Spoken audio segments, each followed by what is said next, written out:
परमेश्वर के वचन की ओर चलें और निकालते हैं बाइबल से प्रकाशित वाक्य की पुस्तक, उसका 6वां अध्याय, 6th चैप्टर, फर्स्ट वर्स से पढ़ता हूँ। यहाँ यूँ लिखा है, और मैंने देखा कि मेमने ने उन 7 मोहरों में से एक को खोला, और उन चारों प्राणियों में से एक गर्ज का सा शब्द हुआ कि आ। और मैंने दृष्टि की, और देखो एक श्वेत घोड़ा है, और उसका सवार धनुष लिए हुए है, और उसे एक मुकुट दिया गया है, और वह जय करता हुआ निकला कि और भी जय प्राप्त करे। परमेश्वर की आशीष उसके पवित्र वचन के पढ़े और सुने जाने पर हो। आमीन। आप लोग बैठ जाइए।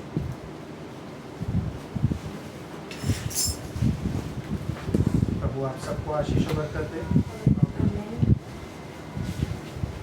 आमीन।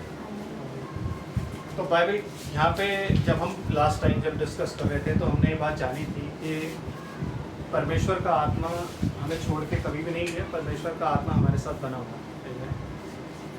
पूरे जेंटाइल डिस्पेंसेशन में परमेश्वर का आत्मा हमारे साथ बना रहा, अपने कार्यों को वो करता रहा।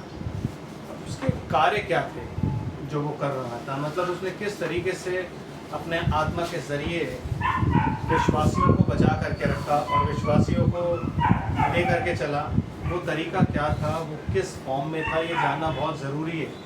क्योंकि इसीलिए लोग कहते हैं कि आत्मा था ही नहीं। आमीन। लोगों को ये लगता है कि पवित्र आत्मा जब तब था चेलों के टाइम में, और उसके बाद पवित्र आत्मा वो आत्मा होता है जो खुदा का। आमीन। क्योंकि कोई भी बुरी आत्मा होती है तो उसे हम क्या बोलते हैं, या तो हम उसे अशुद्ध आत्मा बोलते हैं, अशुद्ध, और या फिर उसे दुष्ट आत्मा बोलते हैं कि वो दुष्ट की है।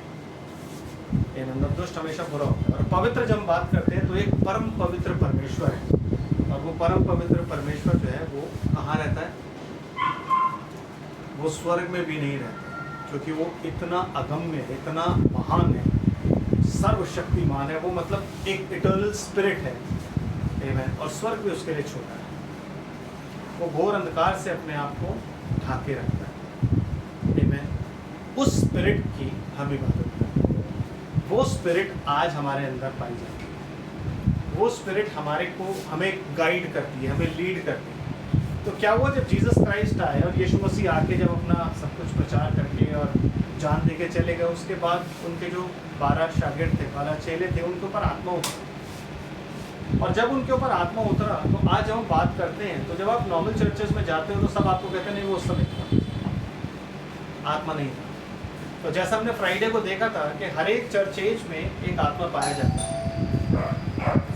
आमीन। हर एक चर्च एज में आत्मा पाया जाता है। और क्या हुआ, जब वो आत्मा हर चर्च एज में पाया जाता था, वो पूरा आत्मा 7 कलीसियाई कालों में बना रहा, तो आज भी हमें गाइड करता है, हर एक फॉर्म में हमें गाइड करता है। आमीन। तो वो आत्मा जो था, पवित्र आत्मा, वो 7 चर्च एजेस में जिस तरीके से बताया गया था कामों में, उसको आज हम किस चीज़ में देखते हैं, प्रकाशित वाक्य की पुस्तक में उसको देखेंगे। आमीन। तो जब हम प्रकाशित वाक्य की पुस्तक देखते हैं तो प्रकाशित वाक्य की पुस्तक में क्या लिखा है, 6ठे अध्याय में, 6ठा अध्याय कहता है कि उसने मोहर खोली, क्योंकि पवित्र आत्मा कभी भी इस पृथ्वी से गया नहीं। पवित्र आत्मा हमेशा से इस पृथ्वी पर बना हुआ है। क्योंकि जब आप थिस्सलुनीकियों की पत्री पढ़ते हो, दूसरा थिस्सलुनीकियों, तो उसमें क्या लिखा हुआ है, थोड़ा सा पढ़िए। हम निकालते हैं दूसरा थिस्सलुनीकियों। आमीन। दूसरा थिस्सलुनीकियों, उसका दूसरा अध्याय, वो कहता है 7वीं आयत में कि क्योंकि अधार्मिकता का भेद अब भी कार्य करता जाता है, पर अभी एक रोकने वाला है, और जब तक वह दूर ना हो जाए वो रोके रहेगा। मतलब जो अधार्मिकता है, जो अविश्वास है, जो अनराइचियसनेस है, वो एक मिस्ट्री है, एक भेद है। वो कहता हूँ भेद अभी भी कार्य कर रहा है, वो एक भेद पूर्ण तरीके से कार्य करता है, और वो भेद कार्य कर रहा है, लेकिन अभी एक है जो उसको रोके हुए। आमीन। अभी एक है जो उसको रोके हुए, और वो रोके हुए वाला कौन है, वो रोकने वाला पवित्र आत्मा है जो उसको रोके हुए है। आमीन।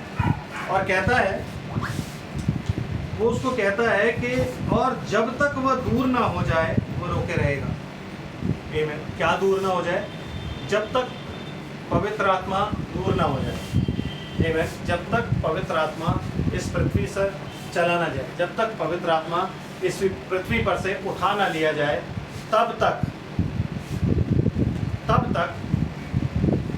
जो आत्मा है वो यहाँ पे उस अधार्मिकता के भेद को रोके रखेगा, उस इनिक्विटी को रोके रखेगा, उन तमाम चीज़ों को वो रोके रखेगा। क्यों? क्योंकि इस वक्त तक विश्वासी जो है उस दुनिया में पाए जाते हैं।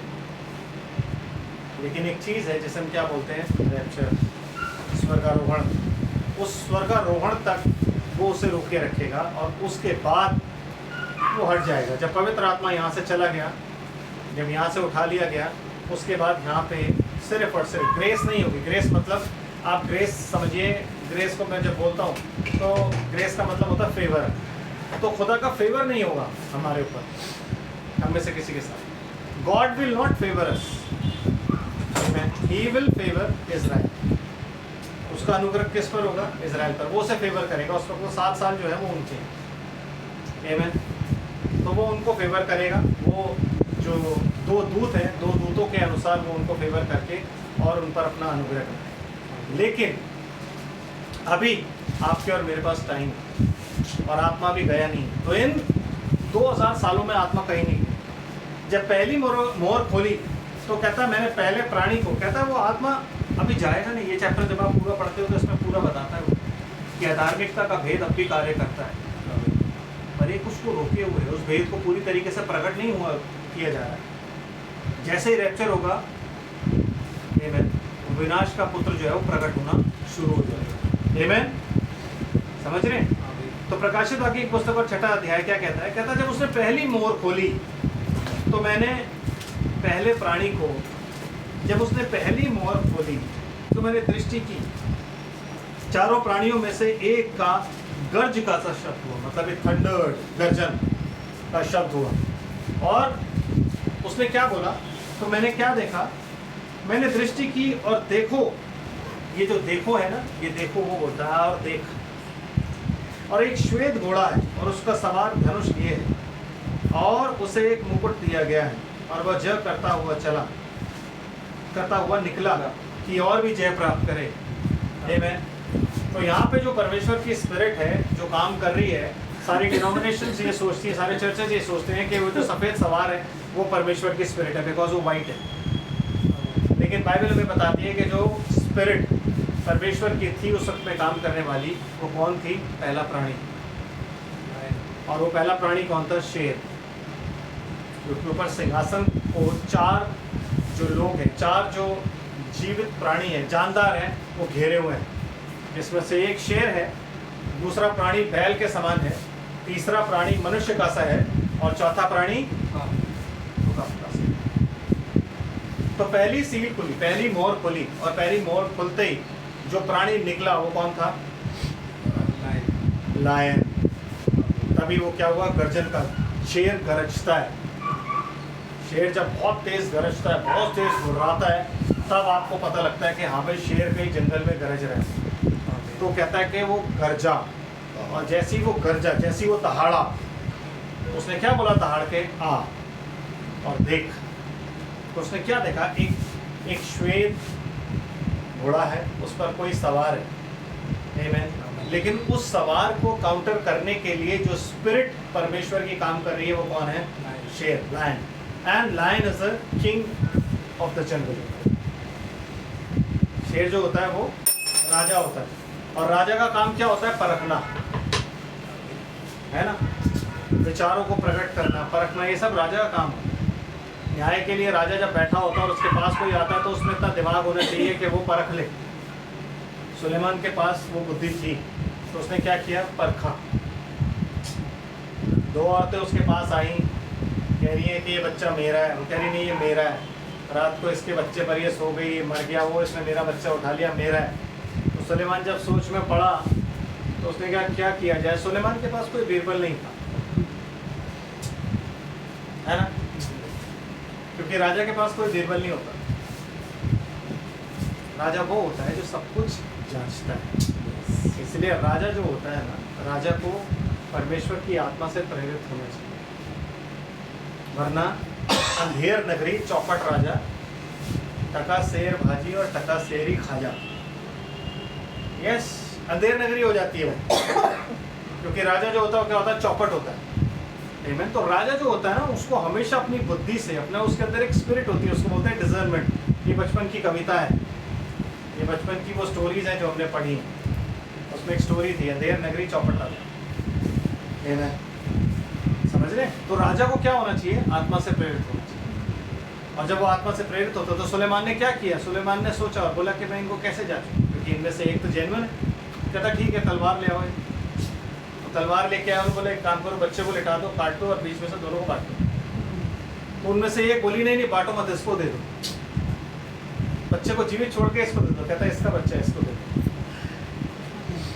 क्योंकि दूसरी बार बार क्या बोली थी, हाँ काट दो, काट के आधा दो, आधा काट के मुझे दो, एक आधा हिस्सा इसको दो। लेकिन माँ जो थी वो क्या बोली, नहीं इसको दो, कम से कम मेरा बच्चा तो जीवित रहेगा। ये वाली स्पिरिट जो थी ये उस टाइम पे चल रही, ये वो स्पिरिट थी जिसने परख कर उन सबको झूठा पाया, क्योंकि परख का, आमीन, क्योंकि वो आत्मा परख का था। इसलिए पौलुस ने परख के, क्योंकि वो लोग पौलुस के चेले थे, तो परख के उन्होंने क्या बोला कि मेरे बाद तुम में फाड़ खाने वाले भेड़िए आ जाएंगे, जो क्या करेंगे, फाड़ खाने वाले भेड़िए तुम्हारे बीच में आकर तुम्हें पाखंड करेंगे, और पाखंड करके तुम्हें उस विश्वास से गिरा देंगे, बहुतों को अपनी तरफ खींच लेंगे। ये चीज़ें उन्होंने करी। इसे हम क्या बोलते हैं, निकोलोइयों की शिक्षा। तो वहाँ की जो स्पिरिट थी खुदा की, उसने क्या डिज़ाइन किया कि वहाँ पे निकोलोइयों की शिक्षा है। निकोलोइयों की शिक्षा का मतलब पता क्या होता है?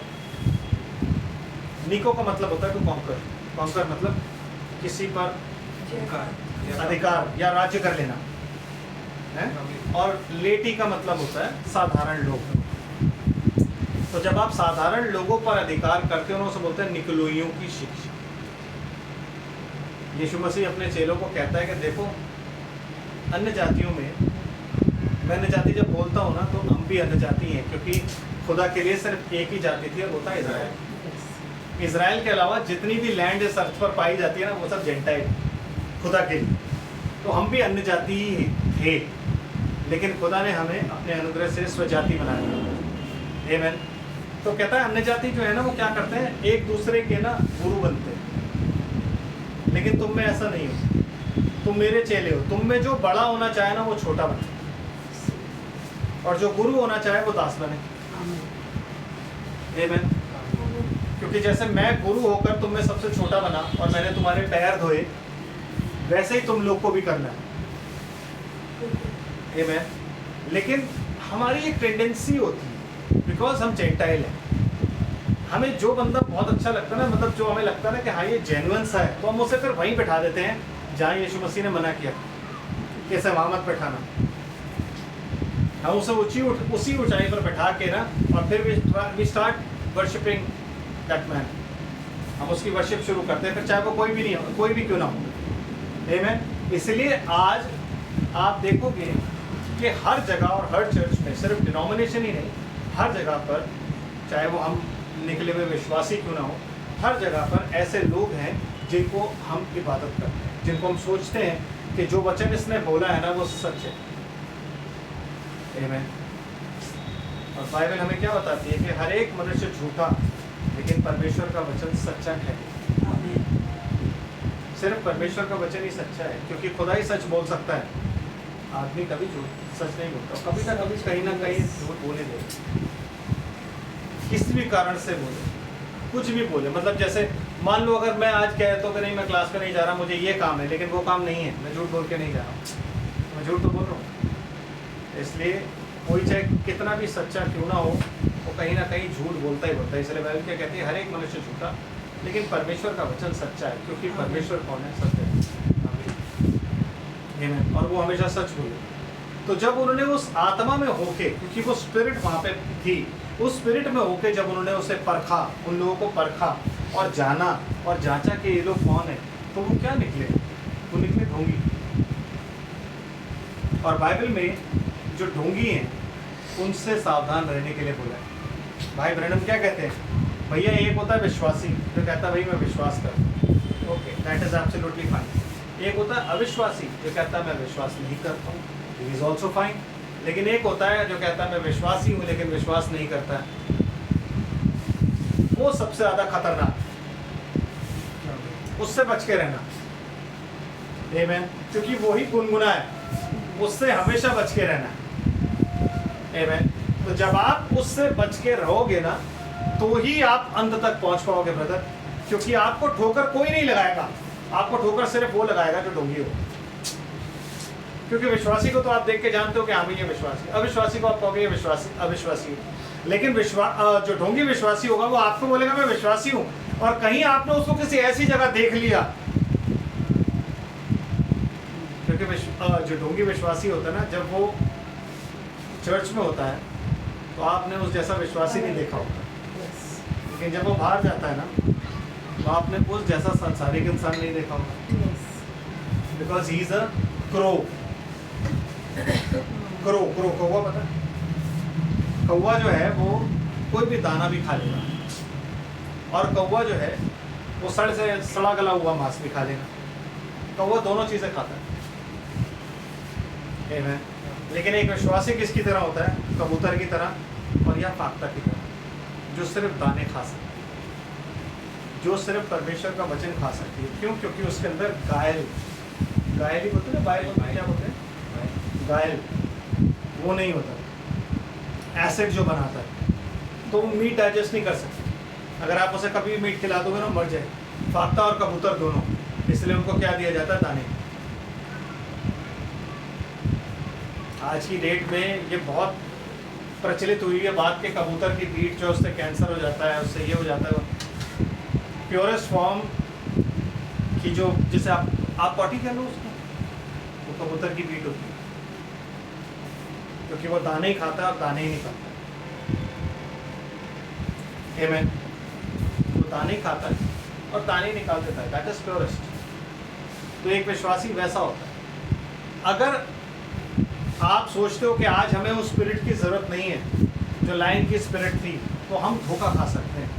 क्योंकि भाई ब्रनम ये बताते हैं हमें, कह रहे हैं कि वो इतना करीब होगा ना कि हो सके तो चुने हुओं को भी भरमा ले।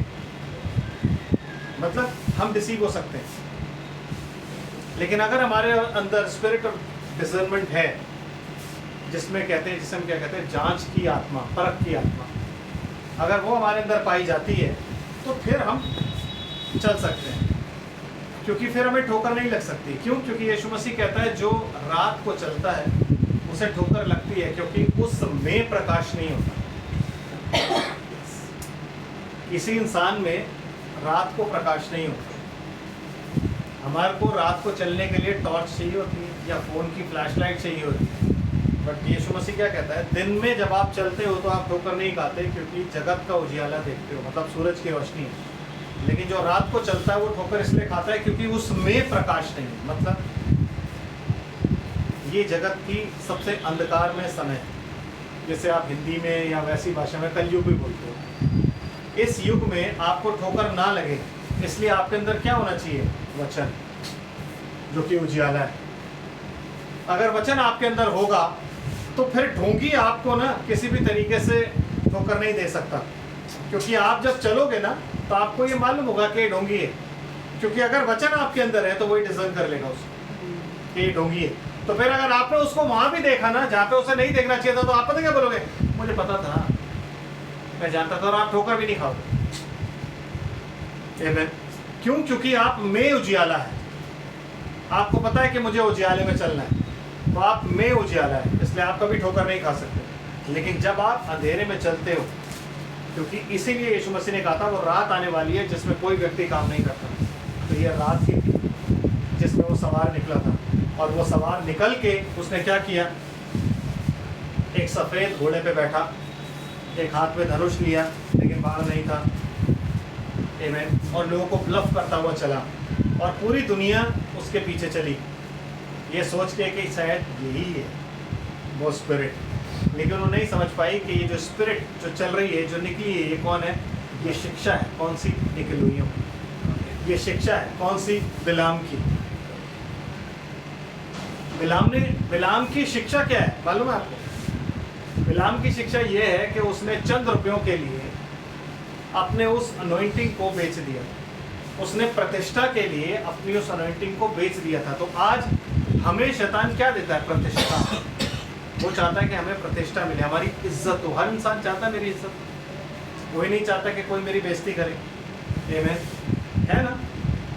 और बालाक ने बिलाम को देखो क्या बोला था।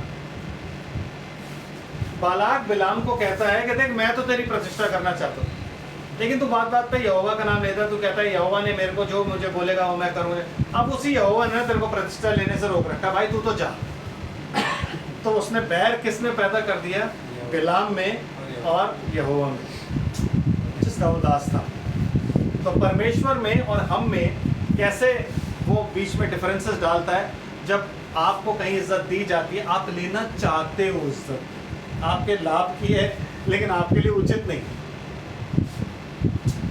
आपके लाभ की है वो इज्जत फिजिकली कि लोग क्या बिलाम के पास इज्जत नहीं थी? राजा खड़े होके कह रहा है कि मैं ये तो जानता हूँ कि जिसे तू श्राप देता है वो श्रापित होता है, और जिसे तू आशीष देता है आशीष। अगर राजा ये बात कह रहा है तो उसका मतलब बिलाम की ऑलरेडी इज्जत है। अगर राजा उसको किसी काम के लिए बुला रहा है तो उसका मतलब बिलाम ऑलरेडी खुदा ने उसको इतनी प्रतिष्ठा दे रखी है, लेकिन खुदा की नजर में वो प्रतिष्ठा थी। अब बिलाम को चाहिए थी मनुष्य की, उसको रिकग्निशन चाहिए थी कि मुझे ऑल्दो वो रिकग्नाइज्ड ही था, recognized by the king of yes. अगर आज सीएम ही बोल दे हम में से किसी को कि आपकी प्रार्थना है ना, मैं जानती हूँ आप प्रार्थना करते हो तो आप प्लीज प्रार्थना कर दो, तो हम कहेंगे भाई साहब, है ना, हम लोग सोचेंगे हमें कितनी इज्जत मिल गई। आमीन। और वो कौन था? एक पूरे देश का राजा। तो आप इस चीज को समझो कि एक डिजर्नमेंट की स्पिरिट, एक अनॉइंटिंग हमारे लिए क्या कर देती है, वो हमें क्या बना देती है। आमीन। लेकिन हमें करना क्या है? इस वक्त में हर एक आत्मा की प्रतीति मत करो, आत्माओं को और परखो। प्रभु कैसे परखे? हमारे पास तो, हमें तो नहीं है परख कितनी, तो तुम मुझसे मांगो, तुम इस वचन को पढ़ो, मुझसे कहो प्रभु जी वो जो परख की आत्मा है, स्पिरिट ऑफ डिजर्नमेंट है, वो हमें चाहिए। इस लास्ट एज में सबसे ज़्यादा जरूरत स्पिरिट ऑफ डिजर्नमेंट की, क्योंकि बड़ी आसानी से आके आपको बहका सकती है। आमीन। बड़ी आसानी से आपको, आप देख के कह सकते हो कि ये प्रभु का है, क्योंकि हम सबको प्रभु का दास समझते हैं। और अभी पीछे ब्रदर नाइस का मैसेज सुना था आपने? क्या बोला था उन्होंने?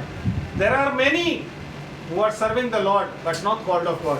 सुना था आपने कि कितने ऐसे हैं जो सेवकाई आज भी कर रहे हैं? और वो हमारी बात कर रहे थे, उन्होंने डिनोमिनेशन की बात नहीं करी, वो बात कर रहे थे उन विश्वासियों की जो बाहर निकल के आए, संदेश में आए, वो उनकी बात कर रहे हैं। और वो लोग निकल के आए और निकल के क्या किया उन्होंने? बहुत से ऐसे सेवक हैं जो कर रहे हैं सेवकाई और कहते हैं खुदा की हमारी सेवकाई है, लेकिन आपस में प्रेम नहीं है। वो कहते हैं उसमें शैतान, उसमें जो मैं बोल रहा था कि उसमें शैतान, उसमें शैतान। वो अपने पुलपिट से बांध के रखते हैं सबको, वहाँ नहीं जाना, वहाँ नहीं जाना, वहाँ नहीं जाना, वहाँ नहीं जाना, उससे बात नहीं करनी, उससे बात नहीं करनी। समझ आ रहा है? बहुत से ऐसे, और हम में से कई ऐसे हैं जो हम जब उन्हें देखते हैं तो हम कहते हैं नहीं यार, वचन तो वही प्रीच कर रहे हैं, तो वो वचन वो वाला प्रीच कैसे कर देते हैं? वो वही चीज़ें अच्छी आपको और मुझे कैसे बता देते हैं? क्योंकि सोर्स जो है वो एक ही है, and the source is message of William Branham.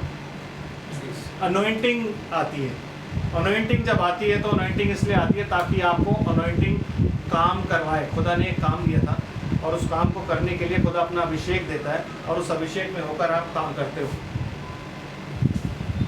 उस अभिषेक में होकर आप काम करते हो। तो वो अभिषेक अगर उस पर भी है, खुदा ने अपना काम लेना है। But you must see what he is teaching to his people.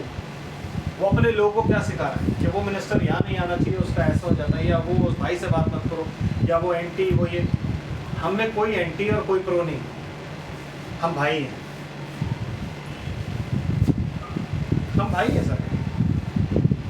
अगर हम ये कहते हैं कि यीशु मसीह के नाम में अपने बपतिस्मा लिया हुआ, तो हम सारे भाई हैं, वो हमारा बड़ा भाई है। अगर हम उसको हे पिता कह के बुलाते हैं तो हम भाई हैं। तो फिर हम एक दूसरे के दुश्मन कैसे? हम एक दूसरे के साथ वर्शिप कैसे नहीं कर सकते? यही चीज़ उन्होंने परखी। कि जो अपने आप को प्रेरित कहते हैं, प्रेरितों के काम क्या होता है आपको पता है? प्रेरित का काम क्या होता है, एक अपोस्टल का काम क्या होता है? वो चर्च को ऑर्डर में लाता है। वहाँ चर्च ऑर्डर में नहीं लाया जा रहा था, वहाँ पे क्या हो रहा था, चर्च को अलग करके ना, और वो ये कह रहे थे हम ये मनुष्य नियुक्त करेंगे जो वो इस चर्च का पास्टर होगा, हम इसे नियुक्त करेंगे वो इस चर्च का पास्टर होगा, और हम हाथ रख के दुआ करेंगे और वो इस चर्च का पास्टर होगा। Yes, that was happening there. ये चीज वहाँ पे हो रही थी, और जब ये चीज हो रही थी तो वो उस बात को देख के समझ गए कि नहीं हो सकता, क्योंकि पौलुस कभी भी ये काम नहीं करता। पौलुस गलत बातों को सही करता था, और साथ में क्या करता था, जगह जगह एल्डर्स नियुक्त करता था। एल्डर्स मतलब प्राचीन, वो प्राचीन प्रभु की सेवा करते थे, वो बिशप प्रभु की सेवा करते थे, वो प्रेस्बिटर प्रभु की सेवा करते थे, और उनमें से वो पास्टर खुदा निकाल लेता था जो भी होता था। तो उन्होंने परखा प्रेरितों को और झूठा पाया, क्योंकि तुम करेक्ट तो कर नहीं रहे हो, तुम अपना अधिकार जता रहे हो कि हमारी सुनो, हम अपोस्टल है। जैसे आज होता है, हर कोई अपोस्टल बनना चाहता है, हर कोई चाहता है कि अपोस्टल बने, हर कोई चाहता है कि भाई मैं अपोस्टल बन के और लोग मेरी इज्जत। अपोस्टल क्यों बनना चाहता है इंसान? आप जानते हो अपोस्टल क्यों बनना चाहता है? हाईएस्ट ऑर्डर होता है फाइवफोल्ड मिनिस्ट्री। इसलिए क्या चाहते हैं सब कि मैं अपोस्टल ही कहलाऊं, कोई टीचर नहीं कहलाना चाहता है जी, 12 की बराबरी मैं अपोस्टल बनूं। क्योंकि लोगों को पता क्या लगता है कि अपोस्टल बनने के बाद में मेरे को ज्यादा इज्जत मिलेगी, मैं सब कुछ कर सकता हूँ, मैं पौलुस की तरह वाद विवाद करूँ, मैं इसकी तरह ये करूँ, मैं उसकी तरह वो करूँ, मैं उसकी तरह वो करूँ। नो नो नो, अपोस्टल का काम होता है कि खुदा उससे विजन और ड्रीम्स के द्वारा बात करता है। मैं जिस अपोस्टल को जानता हूँ, 2-3 अपोस्टल्स को जानता हूँ, उनके साथ तो ऐसे आज के युग की बात कर रहा हूँ मैं। ये विजन और ड्रीम्स के द्वारा खुदा उनसे, जब वो जिंदा थे तब भी बात करता था, और जो अभी हैं उनसे भी बात करता है, उन्हें चीज़ें बताता है। वो चर्च को ऑर्डर में लेकर के आते हैं, वो जो चीज़ें कभी घटी चल रही होती है उनको बताते हैं, वो हर एक बात को आप लोग को और मुझको बताते हैं। आमीन। कोई नहीं कहता कि मैं पास्टर हूँ, कोई नहीं कहता कि मैं इवेंजलिस्ट हूँ, कोई नहीं कहता कि मैं प्रॉफिट। सब होना चाहते हैं, क्योंकि सबको लगता है प्रॉफिट होना भी एक अलग चीज़ है ब्रदर। हाईएस्ट ऑर्डर सब होना चाहते हैं। कुछ एक हैं जो अपने आप को टीचर कहते हैं कि मैं तुझे टीचर हूँ, और उस टीचिंग में उन्होंने वो बातें कह दी जो आज भी लोगों की समझ नहीं आ रही। टीचिंग में ही वो इतना कुछ बोल गए कि आज लोगों की किसी की भी समझ में नहीं, और लोग डिजर्न नहीं कर पाए। आज क्यों नहीं डिजर्न कर पाए? आप छूटते ही क्यों कह देते हो कि वो एंटी ब्रैनम, वो एंटी ये, वो एंटी, क्यों? क्योंकि आपने बाइबल नहीं पढ़ी। जब यीशु मसीह को पकड़ने के लिए भेजा गया फरीसियों को और साथ में सैनिकों को, तो क्या बोलते हैं वापस आके? कहता तुम उसे क्यों नहीं लेके आए? कहता ये क्या हमारी व्यवस्था में नहीं लिखा कि जब तक किसी मनुष्य की सुनकर हम विचार ना कर ले कि वो सही बोल रहा है या गलत बोल रहा है, हम उसे कैसे पकड़ के लिए आए? तो आपने तो नहीं सुनी, सीधा ऑर्डर पास कर दिया आपने। तो उस दिन क्या होगा जब ऊपर जाएंगे? बिकॉज आप में स्पिरिट नहीं है ना, तो आप में स्पिरिट उकाब की पाई जाती है, और ना ही आप में स्पिरिट पाई जाती है लायन की। अगर लायन की स्पिरिट पाई जाती है ना, तो आज आप परखते चीज़ों को। ब्रदर, जो अपने आप को यहूदी कहते हैं, इसी एज में मैंने देखा है कि लोग अपने आप को क्या कहते हैं, जूस, कि मैं तो इजरायली हूँ। हर एक इजरायली जो शरीर में है वो इजरायली नहीं। तो भाई मेरे, अगर आप अपने आप को इजरायली कहते हो, तो चाहे आप 70 के क्यों ना हो, खतना कराओ। आप कौन से इजरायली हो? मैसोनिक इजरायली ये सब चीज़ें बेकार की हो। आज की डेट में कोई मैसोनिक इजरायली नहीं है, यीशु मसीह के टाइम में। अगर आपको ये लगता है ना कि आज जब ब्राइड उठाई जाएगी तो उसमें इजरायली भी होंगे, no brother, bride is gentile, not at all. There is no such thing called masonic Israel. उस टाइम में होता था, क्योंकि वो मसीह की शिक्षा पाए हुए इजरायली थे जो निकले थे, लेकिन आज नहीं है। कहाँ ढूंढ रहे हो आज? जितना मर्जी वचन प्रचार कर लो, जितना मर्जी इजराइल में चर्च खोल लो कि हम चर्च में प्रचार करते हैं, हम फलाना करते हैं, वो करते हैं, ये कर, कुछ भी कर लो, 1,44,000 उनमें से कोई भी नहीं हो। क्योंकि 1,44,000 वो लोग हैं जो लोग को मूसा और एलिया प्रीच करेंगे। वो 2 गवाह प्रीच करेंगे ब्रदर। वो लोग बचाए जाएंगे 1,44,000। आपके मैसेज से, आपके प्रीचिंग से कोई भी नहीं बचे। अगर ऐसा होता ना तो विलियम ब्रैनम चले ही जाते। आप उसे कहते हो झूठा आदमी। वो जब मिस्र में पहुंचा था तो उसको आत्मा ने बोला तेरा काम नहीं है भाई। उसने कहा मैं तो एलिया की है, तू वो एलिया नहीं है, तू जेंटाइल्स में रह, वहां का एलिया आएगा भी, वो तेरी नहीं सुनेंगे।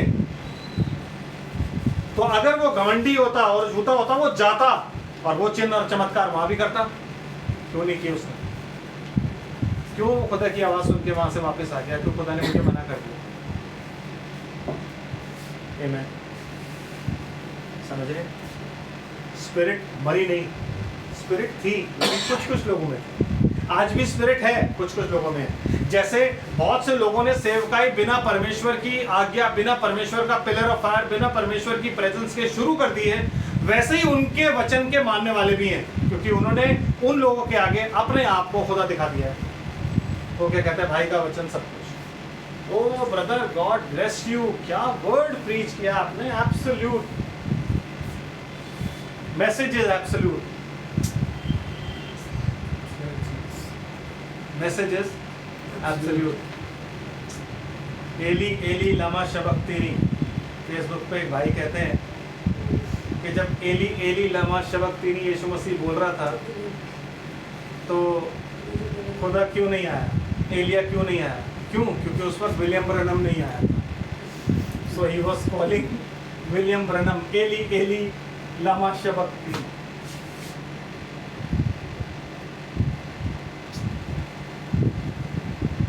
आप समझ रहे हो? तो मैंने उसको कमेंट तो किया लेकिन मैंने नीचे कमेंट्स पढ़े और उसके चाहने वाले आमीन लिख रहे हैं, उसके चाहने वाले पता नहीं क्या क्या लिख रहे हैं उसमें। ये तो बहुत अच्छी बात है। और अगर आप उस पेज को फॉलो करोगे, उस पर डालता रहता है कुछ। समझ कि आज जो आत्मा हमारे अंदर पाया जाता है वो आत्मा विलियम ब्रैनम का आत्मा है, और मैं शायद उसको भूल गया हूँ। वो करीब 8 साल पहले मेरी उससे हो चुकी है। तो मैंने जब उसको मैंने इमोजीज भेजी हाँ करके हंसने वाली, तो मुझे कहता तू अपने इतने पुराने दोस्त को भूल कैसे गया? फिर मैंने याद किया, मैंने कहा अच्छा इससे तो मैं पहले भेज चुका हूँ। मैंने कोई फिर कमेंट नहीं किया। मैंने कहा तब से ऐसा ही, और अब तो वर्स्ट हो गया। आप सोचो ये डेमोनिक है या नहीं है?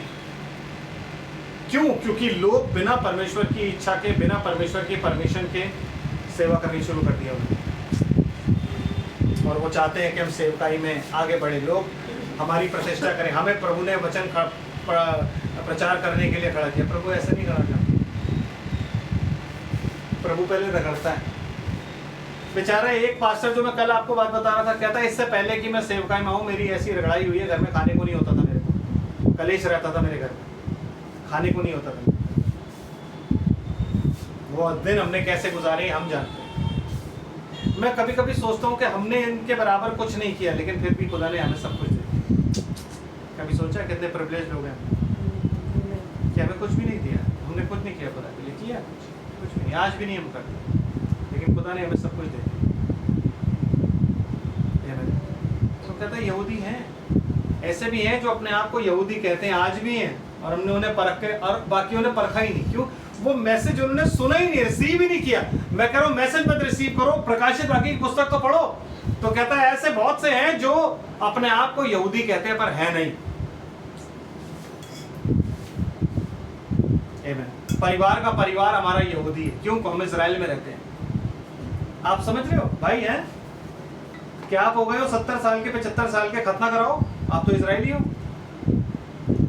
जब आप कहते हो मैं इजरायली हूँ, मेरा पिता इजरायली था, तो खतना आपका बनता है, होना चाहिए, बिकॉज वो इंपॉर्टेंट चीज है।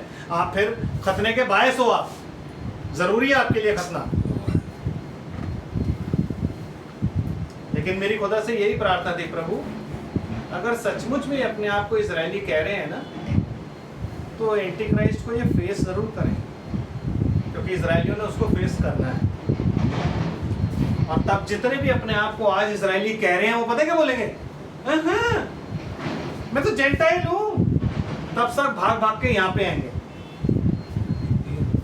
Yes brother.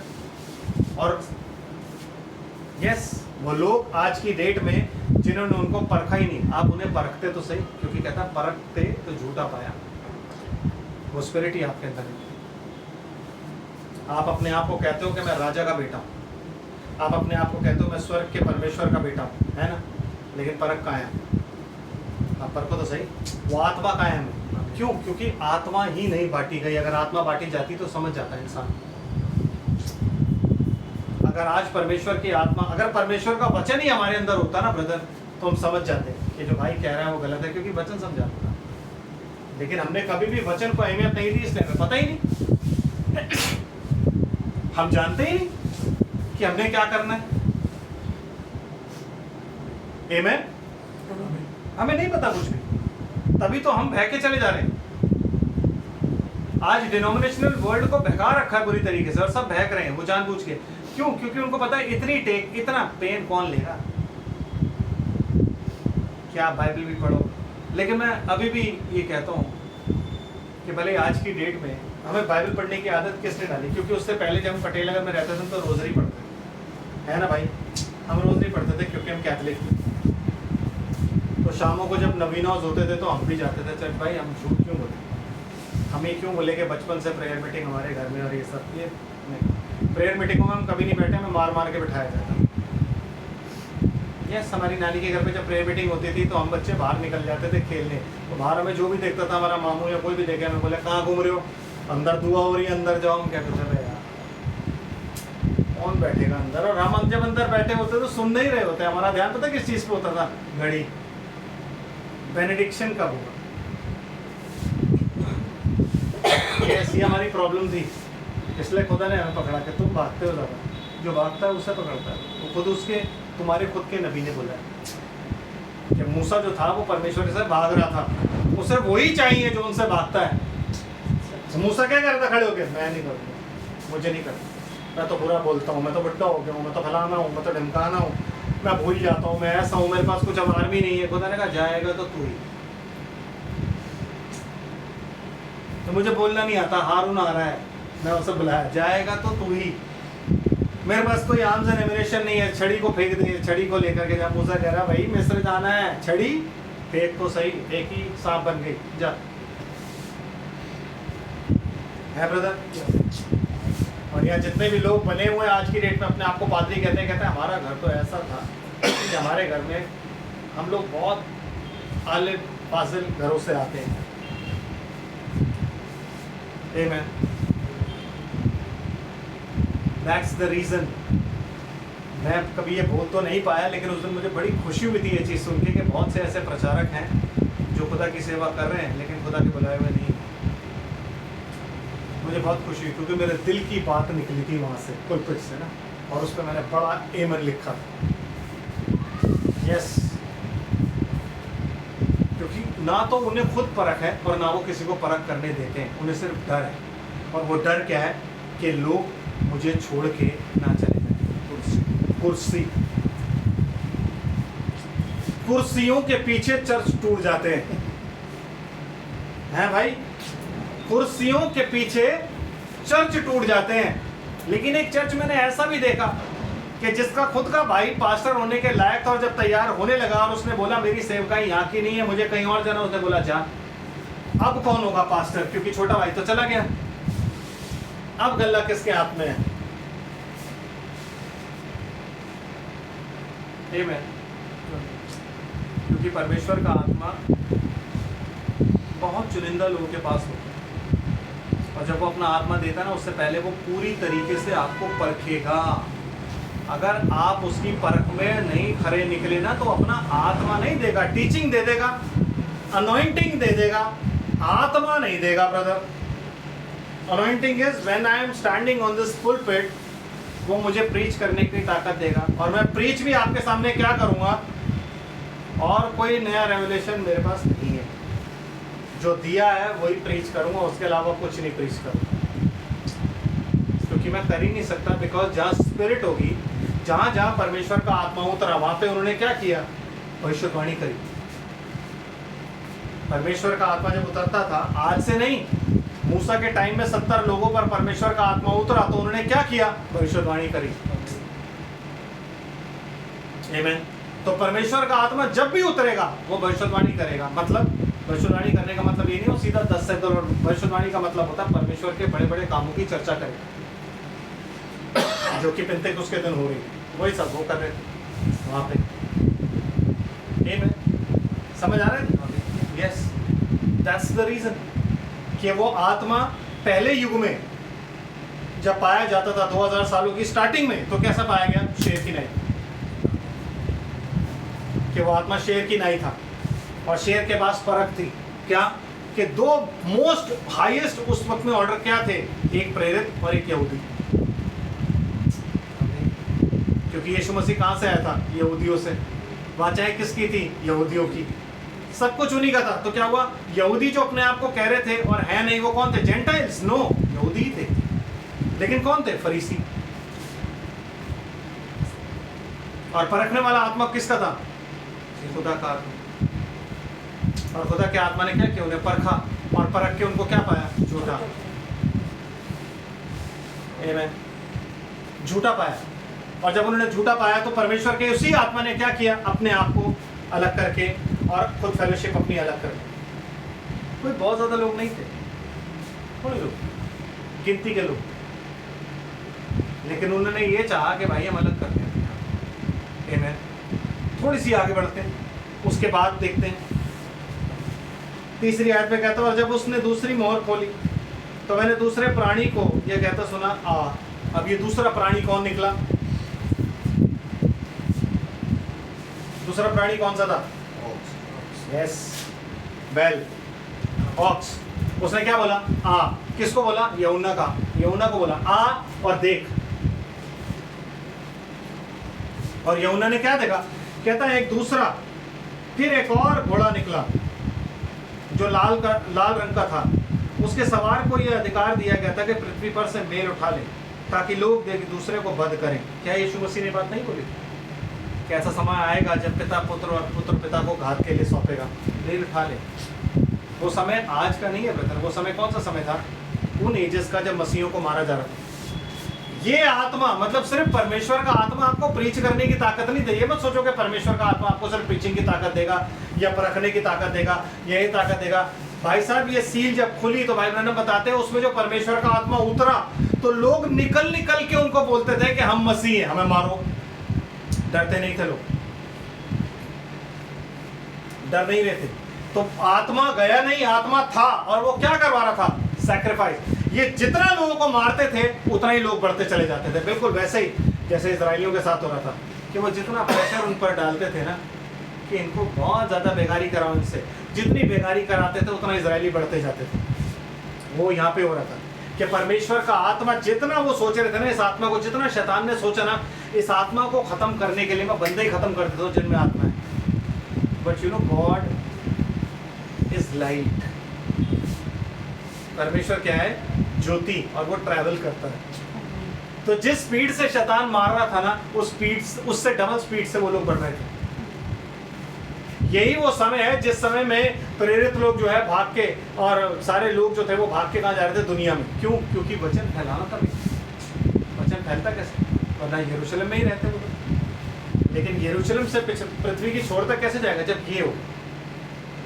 तो कुछ ऐसे थे जो आत्मा में भरे हुए थे, भागे, और बाकी जो आत्मा में भरे हुए थे उनके अंदर वो बैल का आत्मा था। वो परमेश्वर का ही आत्मा है। वो मतलब बैल कोई जानवर का आत्मा नहीं है, वो परमेश्वर की सर्विस का एक एट्रीब्यूट है। जिसमें जब आप मरकुस पढ़ते हो तो मरकुस में यीशु मसीह की जो सर्विस है, यीशु मसीह की जो सेवका है, वो बैल के रूप में दिखाई गई है। He is a object of sacrifice, animal of sacrifice. जब आप पढ़ते हो तो यीशु मसीह सिर्फ किंग नहीं है, वो सैक्रिफाइस भी। तो अगर वो सैक्रिफाइस है और वो सैक्रिफाइस की आत्मा जैसे ही लोगों में आई तो लोगों ने सैक्रिफाइस करना शुरू कर दिया। आमीन। हम क्या सीखते हैं? हमारे पास कौन सा आत्मा है? सिर्फ प्रेरित अपोस्तल बनने का, सैक्रिफाइस का कोई आत्मा नहीं है। आमीन। और हम कहते हैं कि हमारे अंदर आत्मा खुदा का आत्मा है, नहीं है ब्रदर। सैक्रिफाइस का आत्मा भी हमारे अंदर होना चाहिए। To sacrifice everything. Yeshu Masih कहता है जो मेरे पीछे अपने माँ बाप, भाई बहन, बेटा बेटी, घर बार सब कुछ छोड़ दे, वही मेरे लायक है। और इसको बोलते हैं सैक्रिफाइस। तो ये सैक्रिफाइस कहाँ की हमने? ये तो हमने ये किया कि हम अपोस्टल बने, बीवी भी अपोस्टल, बेटा पास्टर, आगे चर्च वो चलाएगा, भाई जो है वो एक और पास्टर, उसकी एक अलग मिनिस्ट्री है। ऐसा नहीं होता है ब्रदर। जब यीशु मसीह आपको बुलाता है ना, आपने कभी चावल देखे हैं कैसे चुनते हैं? आपने अपने ज़माने, अच्छा इस ज़माने में चावल चुने नहीं जाते, हमारे ज़माने में चुने जाते थे। तो चावलों को जब चुनते थे ना, कंकर निकाल के अलग रखते, पत्थर, धान, कंकर, ये सब निकाल के हम वो लोग हैं जिन्हें क्या करता है, जब ऐसे करके चुने हुए का मतलब ये होता है, हमें दाल और चावल दोनों चुननी पड़ती थी क्योंकि उसमें कंकर होते थे उसमें, बट वो खाना प्योर होता है। आज हमें धुलाया केमिकल से खाना मिलता, तब नहीं मिलता, तब वो प्योर होता था। तो हम क्या करते थे, शाम को बैठ के चावल चुनते थे, चुनने में ही 15 मिनट लग जाते थे। यस, तो परमेश्वर का चुनना भी ऐसा ही है कि वो जब चुनता है तो वो क्या करता है, चुन के निकाल के आपको अलग कर लिया, तो आपके साथ कोई भी नहीं आ सकता। जब खुदा आपको बुलाता ना, he has called you all alone.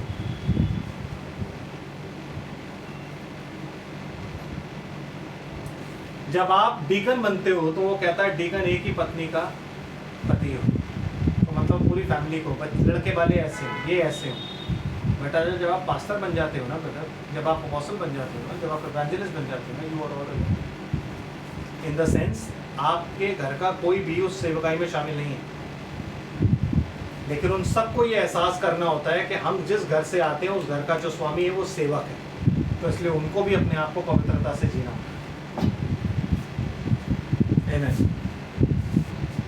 समझ रहे हो आप बात को? उनको भी वही इज्जत देनी होती है वचन को जो आपका बाप दे रहा है।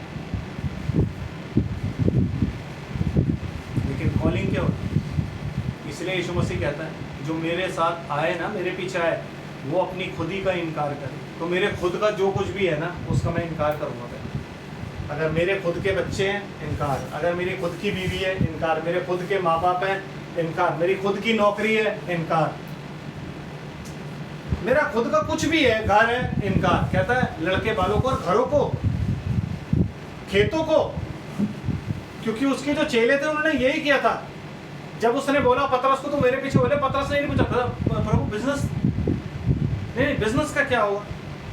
उसने ये नहीं पूछा क्योंकि बिजनेस ऑलरेडी खुदा दिखा चुका था यीशु मसीह कि तू मुझे अपनी सेवकाई के लिए तूने अपनी नाव दी ना, तो देख मछलियाँ कितनी आ गई।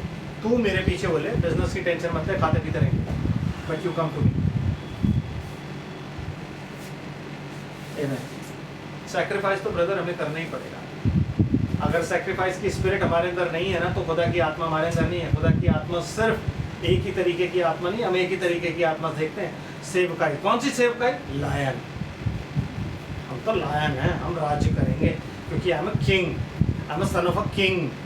No brother, you are a son of a bell also. Yes, वो सैक्रिफाइस का आत्मा भी आपके अंदर होना चाहिए, नहीं होना चाहिए। तो फिर वो स्वर्ग में क्या कर रही है चीज़? तो फिर क्यों बोलते हो आपके साथ दूसरी मोहर खोली, तो फिर उसके बाद उसने बोला आ, और किसने बोला? बैल ने। उसमें वो स्पिरिट पाई जाती थी। आप में कहा है? आज आपको खुद अपनी जान देने के लिए नहीं कह रहा, जे कह रहा है नहीं कह रहा, लेकिन जो कुछ उसने बोला वो तो करो।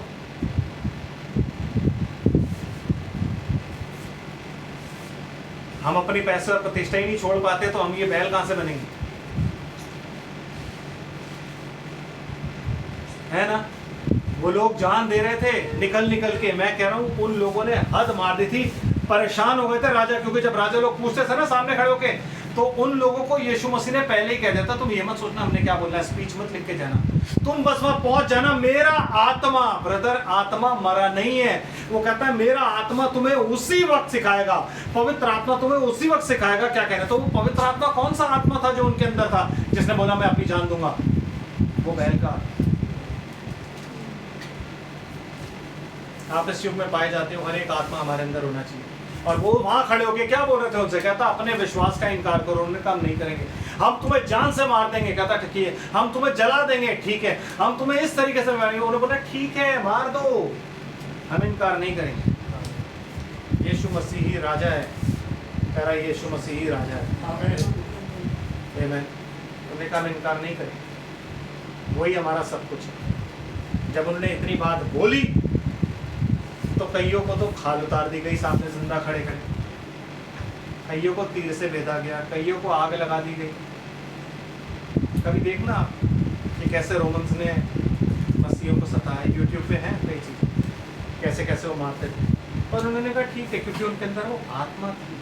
तो जब वो मर रहे थे ना, तब भी वो यही कहते थे, हे यीशु मेरी रूह को तू कबूल कर और ये पाप तुम पर मत कर। बिकॉज स्पिरिट उनके पास नहीं है, स्पिरिट तो मेरे पास है। आमीन। स्पिरिट तो मेरे पास है।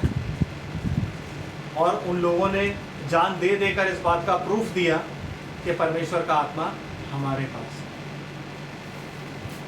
थर्ड मोहर खुलती है, आमीन। तीसरी मोहर खुली और तीसरे प्राणी ने उनको क्या बोला? आ। क्या लिखा हुआ है? और जब उसने तीसरी मोहर खोली तो मैंने तीसरे प्राणी को यह कहते सुना कि आ। और मैंने दृष्टि की और देखो एक काला घोड़ा है, उसके सवार के हाथ में एक तराजू है। और मैंने उन चारों प्राणियों के बीच में से एक शब्द को यह कहते सुना कि दिनार का सेर भर गेहूं और दिनार का 3 सेर जव और तेल और दाखरस की हानि ना करना। लेकिन अब ये तीसरा प्राणी कौन है ब्रदर? बिकॉज जैसे जैसे वो सवार चेंज हो रहा है ना, आप देखो एट्रीब्यूट सवार के भी चेंज हो रहे हैं। पहले सवार क्या था? सफेद घोड़े पे था, सफेद कपड़े पहने था, हाथ में वो था। सवार का घोड़ा चेंज हुआ, लाल रंग का आया। तो जैसे सवार चेंज हो रहा है ना, उसके साथ साथ स्पिरिट ऑफ गॉड भी चेंज हो रही है, वो अपने अलग एट्रीब्यूट में आती है। तो पहले घोड़े के साथ वो क्या स्पिरिट थी? लायन। दूसरे घोड़े के साथ वो कौन सी स्पिरिट हो गई? ऑक्स। यहाँ तीसरा घोड़ा, जैसे ही काला घोड़ा आया, काले घोड़े के साथ वो कौन सी स्पिरिट हो गई? Yes, it was a man, मनुष्य। आमीन। मनुष्य का आत्मा पाया जाने लगा। और मनुष्य का आत्मा क्या था? जैसे ही वो जो इज़बेल थी वो रिकग्नाइज हो गई, वो बैठ गई और वो वही काम कर रही थी कि यहोवा के भविष्यद्वक्ताओं को जब उसने वहाँ मारा था तो यहाँ भी मार रही थी, वो सब खत्म करना चाह रही थी। तब परमेश्वर का आत्मा उसी के बीच में से, उसी के एक बंदे में क्या करता है? निकलता है। और वो आत्मा किसका था? मनुष्य का। मनुष्य की समझ, मनुष्य की बुद्धि, मनुष्य की नॉलेज। और उस आत्मा ने उसको क्या सिखाया?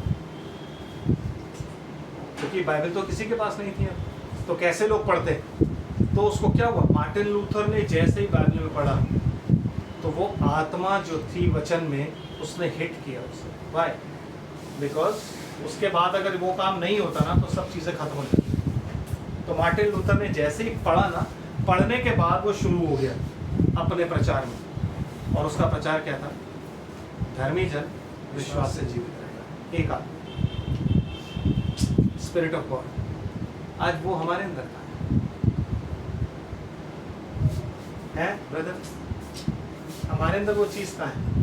बिकॉज हम तो बाउ डाउन कर देते हैं ना, हम उन लोगों के आगे बाउ डाउन कर देते हैं कि नहीं, इनको कुछ बोलना नहीं।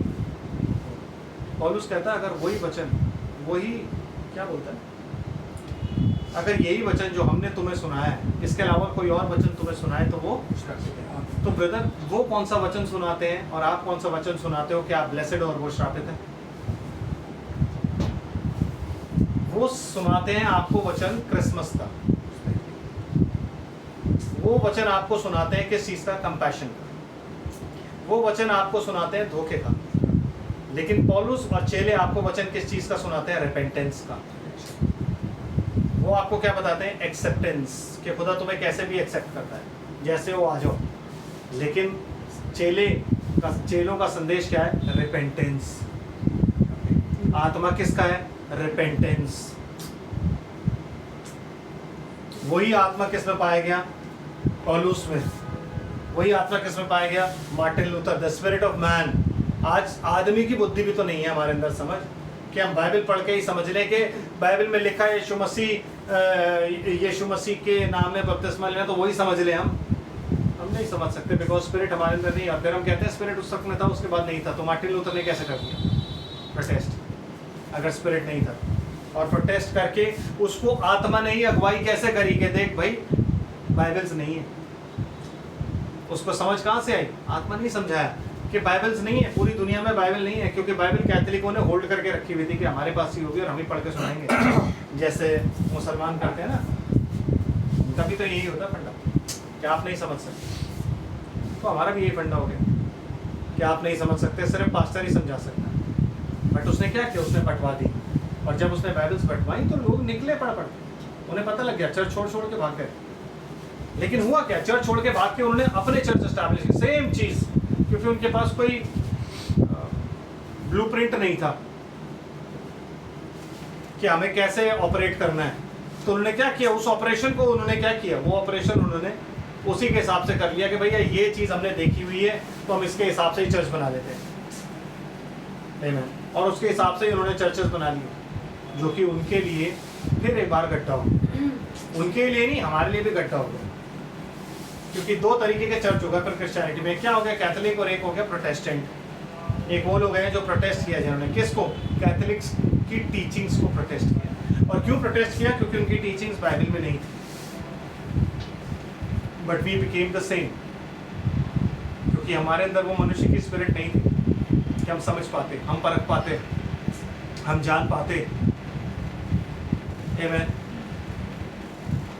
समझ रहे, वो स्पिरिट भी नहीं थी। यही वजह थी कि परमेश्वर ने फिर क्या किया, फिर चौथी मोहर खुलवाई।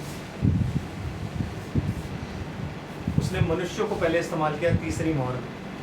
मार्टिन लूथर से शुरू होके उसी टाइम में कौन आए, कैल्विन आए, नॉक्स आए, उसी टाइम में कौन, सारे लोग आए। फिर जॉन वेस्ली आया, सारे जितने भी रिवाइवलिस्ट हैं वो सारे उस टाइम में, वो रिवाइवल का टाइम था। उसमें उसने मनुष्यों को यूज किया, उसमें उसने एक द्वार खोला, और वो द्वार जो था सबके लिए। बहुत लोग आए, जाल फेंका गया, जाल फेंक के साइड में लाया गया, और उसके बाद परमेश्वर के दूत ने क्या किया, जालों में से मछलियों को तो अपने पास इकट्ठा किया, और जो बाकी थी, मेंढक थे और जो सांप थे और जो बिच्छू थे, उनको वापस ना फेंक दिया समुद्र में। वो काम किसने किया, विलियम ब्रनम। कि उसके मैसेज से डिवाइड हो गए, डिनोमिनेशन अलग हो गए, हम अलग हो गए। तो वो काम किसने किया, विलियम ब्रनम। जाल कब फेंका गया, जॉन वेस्ली के टाइम। समझ रहे बात को। चौथी मोहर खुली, और जैसी चौथी मोहर खुली तो क्या हुआ, और फिर उसने क्या किया, जब उसने चौथी मोहर खोली तो मैंने चौथे प्राणी को यह कहते सुना कि आ, और मैंने दृष्टि की और देखो एक पीला घोड़ा। अब घोड़े का कलर चेंज हो गया चौथी बार, white, red, black and now pale. It's not yellow, it's pale. Pale मतलब हल्का बादामी कलर जो होता है, जब बीमार होता है ना बंदा तो पेल सा हो जाता है, तो उस टाइप का कलर हो। तो हल्का पेल पीला सा घोड़ा है, और उसके सवार का नाम मृत्यु है। आमीन। और अधोलोक उसके पीछे पीछे है, और उन्हें पृथ्वी की 1/4 पर अधिकार दिया गया कि तलवार और आकाश और मरी और पृथ्वी के वन पशुओं के द्वारा मार डाले सबको, जो कि 1906 के बाद से शुरू हो गई। वर्ल्ड वॉर्स हुई इसी युग में, ये इस युग की मोहर है, इसी में वर्ल्ड वॉर्स हुई, इसी में सारे पेंडेमिक्स आए, सारे पेंडेमिक से लोग मरे, और आज भी लोग मर रहे हैं, वॉर से, पेंडेमिक से, अकाल से। यीशु मसीह कहता है हर जगह विंडोल होंगे, अकाल पड़ेंगे, मरी फैलेगी, ये सब चीज़ें इस युग में हैं, और लोग मरने शुरू हो गए। तो खुदा ने अपना आत्मा उंडेला और लोगों को क्या दिया, गिफ्ट। गिफ्ट सबके पास है, गिफ्ट सब चाहते हैं, और परमेश्वर गिफ्ट सबको बांटता भी है। तो ज़रूरी नहीं है जिसके पास गिफ्ट है उसके पास आत्मा है, क्योंकि गिफ्ट सबके पास हो सकते हैं। Gift and callings are without repentance.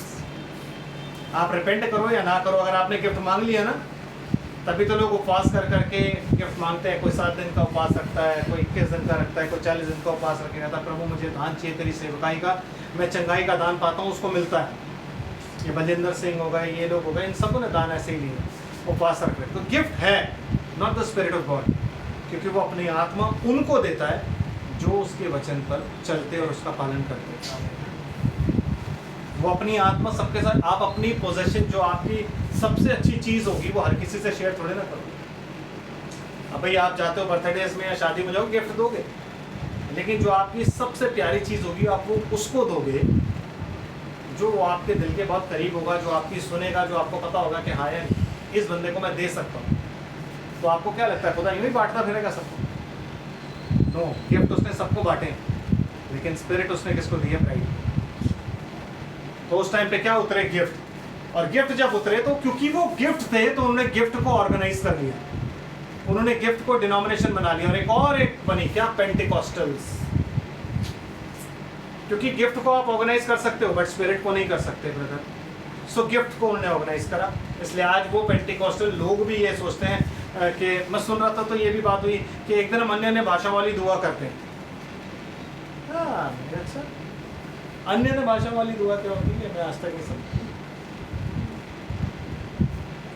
आमीन, ये मैं आज तक नहीं समझा। तो गिफ्ट को क्या किया? ऑर्गेनाइज कर लिया। उसके बाद परमेश्वर ने जब देखा कि गिफ्ट को भी ऑर्गेनाइज कर लिया, देन उसने अपनी स्पिरिट, जो कि उकाब का आत्मा है, उड़ता हुआ उकाब। उकाब पक्षी पता है आपको कौन सा होता है? एक होता है गिद्ध, ठीक है, एक होता है बाज, और एक होता है उकाब। चील को तो आप अभी नीचे कर दो, चील की तो मैं बात ही नहीं कर रहा, चील तो यूं उड़ती है, चील भी उसी में आती है, उन्हीं में आती है। जो आसमान का राजा होता है ना उसको बोलते हैं उकाब। उकाब से ज्यादा ऊंचा कोई पक्षी नहीं जा सकता। तो उकाब, बाज एक लेवल तक उड़ता है, ठीक है, एक लेवल तक बाज को आप उड़ते हुए देखो, लेकिन उकाब जो होता है वो बाज को भी पीछे छोड़ के इतनी ऊपर चला जाता है कि आप सोच नहीं सकते, आप ये इमेजिन नहीं कर सकते। एक उकाब ऐसा पक्षी है जिसकी आंखों में रेटिना इस तरीके का है कि वो सूरज को देख के और सूरज की तरफ उड़ता है, उसके अलावा कोई नहीं उड़ता। उसके अलावा कोई ऐसा नहीं है जो ऐसे उड़ सकता, समझ रहे? कोई नहीं। एक उकाब ऐसा पक्षी है जो पक्षी के ऊपर जब कौवा बैठता है ना तो उकाब उसको हिलाता नहीं है। बड़े ध्यान से समझिए, कौवा अक्सर उकाब पर बैठता है क्योंकि कौवे को ऊंचा उड़ाना, कौवा बैठता है तो उकाब जो होता है वो कौवे को बैठा लेता है, वो कुछ नहीं कहता, वो सिर्फ उड़ना शुरू करता है। सूरज की तरफ देखा और उड़ना शुरू, और सीधा ऊपर ऊपर ऊपर ऊपर ऊपर ऊपर ऊपर ऊपर। एक टाइम आता है जब कौवे को ना सांस नहीं आ रही होती, और कितना और कितना, तो फिर वो अपने आप ही उकाब पे नहीं पैर हटा के और नीचे गिर जाता है, और आधे में तो गिरता है, फिर उसके बाद जब वो लेवल पे आता है अपने ऑक्सीजन मिलती है तो उड़ना शुरू कर देता है, लेकिन उकाब फिर ऊपर, तो उकाब वो होता है। आप समझ रहे हो? आप और मैं तिल मिला जाएं, एक कौवे को कैरी करने में आप और मैं तिल मिला जाएंगे, but the spirit of God it does not. उसका काम है उड़ना, वो ऊपर उड़ती रहेगी, वो अपने आप कौवा गिर जाएगा। भाई आपको और मेरे को करने की जरूरत क्या है? इसलिए कहते हैं जो रात को चलता है वो ठोकर नहीं खाता, क्योंकि उसमें प्रकाश रहता है। इसे ही कहते हैं।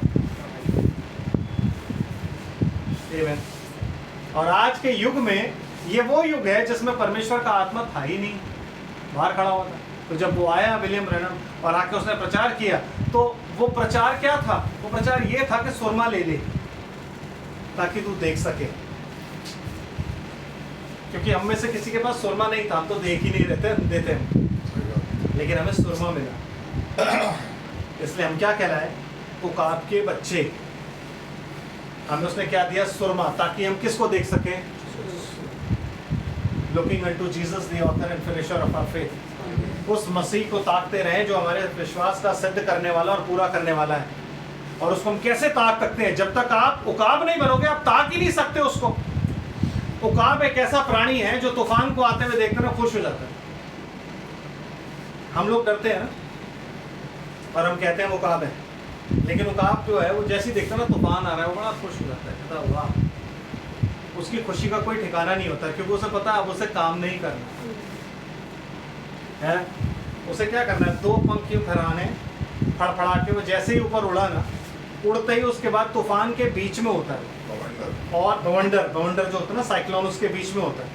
और साइक्लोन के बीच में साइक्लोन के एयर करंट को यूज करके ना, वो पर ऐसे ही होते हैं, एयर करंट को यूज करके वो ऐसे ऊपर उड़ता है और उसको ऊपर फिर ऊपर निकल जाता है, और ऊपर ना फिर फ्लोट करते हुए नीचे उसको देखता है बवंडर को, हंसता है।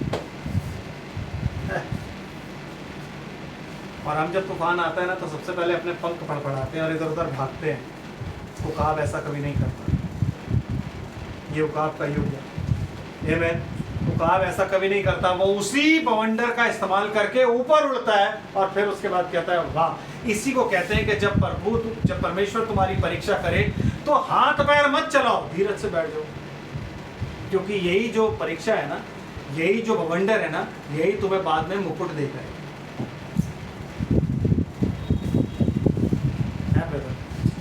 हम तिलमिला जाते हैं, अब क्या होगा, अब क्या होगा, पैनिक हो जाते हैं, ये क्या, वो क्या, ऐसा क्या, वैसा क्या। नो, काम, अपनी शांति बनाए रखो, आप उकाब हो। आमीन। 40 साल जीने के बाद एक उकाब ही ऐसा पक्षी है जो रीबर्थ होता है उसका। रीबर्थ मतलब वो अपनी चोंच से पहले अपने पर उखाड़ता है, बहुत ऊंची चट्टान पर चला जाता है, पहले अपने पर उखाड़ता है, फिर उसके बाद अपने पैरों के पंजे उखाड़ता है, फिर उस चोंच को चट्टान पे मार मार कर तोड़ता है, और फिर वो उस पेन में ना 3 महीने तक बैठता है और बैठा रहता है, शायद 3 या 5 महीने बैठा रहता है। फिर उसके नए पंख आते, फिर उसके नए पंजे आते, फिर उसकी नई चोंच आती, और फिर वो क्या करता है, एक बार फिर अगले 40 साल के लिए उड़ना शुरू कर, चट्टान पर अपना घर बना। इस युग, ये वो युग है जिसमें परमेश्वर का आत्मा बल स्वरूप उतरा है ब्रदर। ये उकाब की स्पिरिट है जो दूर तक देखती है, जो आंखों से आंखें डाल के परमेश्वर की तरफ देख सकती है। आमीन। और कह सकती है हमारे बाप, क्योंकि उसके लिए होली ऑफ होलीज खोल दिया गया, जो वहां जा सकती है। लेकिन ये यही युग है जिस युग में सबसे ज्यादा डिसेप्शन आया, और जिस युग में आने के बाद लोगों को क्या बांटा गया, क्रिश्चियंस को पैसा। सबसे ज्यादा अमीर कौन हो गए आज की डेट में, क्रिश्चियंस। जबकि आज से 50 साल पहले सबसे ज्यादा गरीब कौन होते थे, क्रिश्चियंस। जब घर वाले बात करते तो कहते हैं अबे यार ईसाइयों को तो ना पत्ती दी है खुदा ने, क्योंकि सिर्फ उनको कुछ नहीं आता था, चाय। किसी भी टाइम पूछ लो चाय तो बना दे, चल ये आया चाय, गर्मी बाहर मैं कह रहा हूँ 100 डिग्री टेम्परेचर को बोलो चाय पी, खा पिएंगे। मतलब उनको एक उनके अंदर एक दान था चाय का। Yes, that is true. जितने बड़े बूढ़े हैं, जो अगर कोई यूट्यूब पे भी सुनेगा तो अगर कोई पुराना ईसाइयों को जानता होगा कि ये बात होती थी हमेशा, कि चाय की पत्ती दी खुदा ने, चले तो चाय पीता रहा बैठ के, सबसे लास्ट में आया कुछ नहीं बचा, चाय बच गई थे। आज कितना पैसा है। तो प्रकाशित वाक्य की पुस्तक को कितनी जबरदस्त है, जहाँ पे वो कहता है कि मुझे किसी चीज की कमी नहीं है, खुदा का दिया सब कुछ है। आप किसी भी क्रिश्चियन के घर चले जाओ, बोलेगा खुदा का दिया सब कुछ है, मेरे पास 2 गाड़ियाँ हैं, मेरे पास घर अच्छा है, मेरा बच्चा अच्छा काम करता है, you know, but they don't have the spirit of eagle. तो वो उकाब की स्पिरिट उनके पास नहीं है। ये उकाब की स्पिरिट ही है जो तूफान आता है तो हमें कहती है धीरज धर, इस तूफान का इस्तेमाल करके ही तुझे ऊपर जाना है। वो उकाब ही है जो ऊपर से जब देखता है तूफान, वो दूर से देखता उड़ते हुए ना। उकाब अपने बच्चों को उड़ना कैसे सिखाता मालूम? चट्टान पे अपना घर बनाता। अपना घर कैसे बनाता है? सबसे नीचे वाली लेयर में क्या होता है? कांटे, छोटे कांटे नहीं, इतने बड़े बड़े कांटे, समझ रहे हो?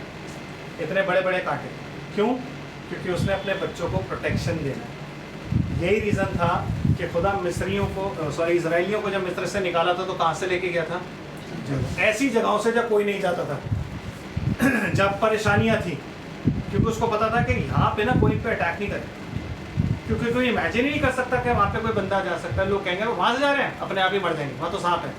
वहाँ से जा रहे हैं, जाने दो, पानी नहीं है, वहाँ तो अपने आप ही मर जाएंगे भूखे प्यासे, हमें कुछ करने की जरूरत ही नहीं। तो ऐसी जगहों से, क्यों? क्योंकि वो काम था और अपने बच्चों को ऐसे ही लेके चलता है। तो अपने बच्चों के लिए ऐसा घर बनाता है, फिर उसमें क्या डालता है? घास। इतनी घास, इतना सब कुछ लाके उसमें डाल देता है कि अंदर वाली साइड ना गद्दे होते हैं, वो गद्दा बन जाती है, ताकि जो अंदर की साइड जो है ना कांटे, वो चुभे ना। लेकिन बाहर के साइड इतने बड़े बड़े कांटे होते हैं, इतने बड़े बड़े कांटे, वो इतने बड़े बड़े कांटों से बना के बच्चों को उसमें रखता है।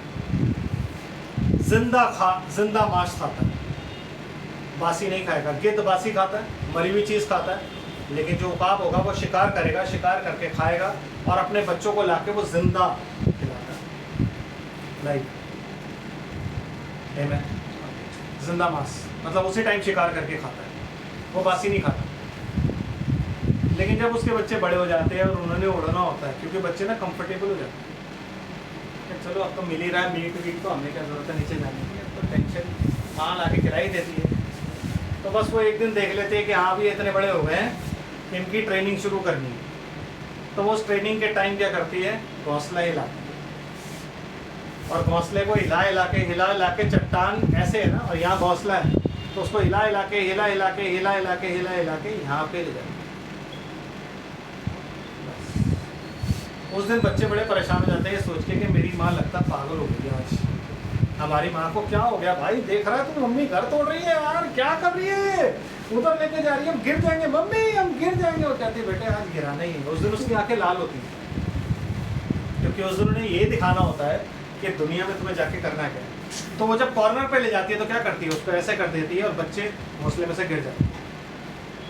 और जब वो घोंसले में से गिरते हैं तो घोंसला जब सीधा हो जाता है तो माँ घोंसला छोड़ के ऊपर उड़ती है, और बच्चे ऐसे ऐसे ऐसे करके ना नीचे गिर रहे होते हैं। तो जब वो नीचे ज़मीन पे लगने लगते हैं, वो आती है बच्चों को पर उठाती है और फिर ऊपर ले जाती है, फिर उतनी ऊंचाई पर ले जाके पर बंद कर लेती है, बच्चे फिर नीचे गिरते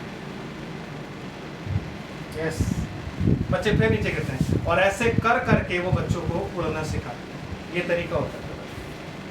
इसलिए किसी भी क्रिश्चियन का कोई कंफर्ट जोन नहीं होता। लोमड़ियों के भट्ट और आकाश के पक्षियों के बसेरे होते हैं, लेकिन मनुष्य के पुत्र के लिए सर धरने की भी जगह नहीं। तो अगर उसके लिए नहीं तो आपके और मेरे लिए भी नहीं। इसलिए खुदा ने आदम को क्या दिया था,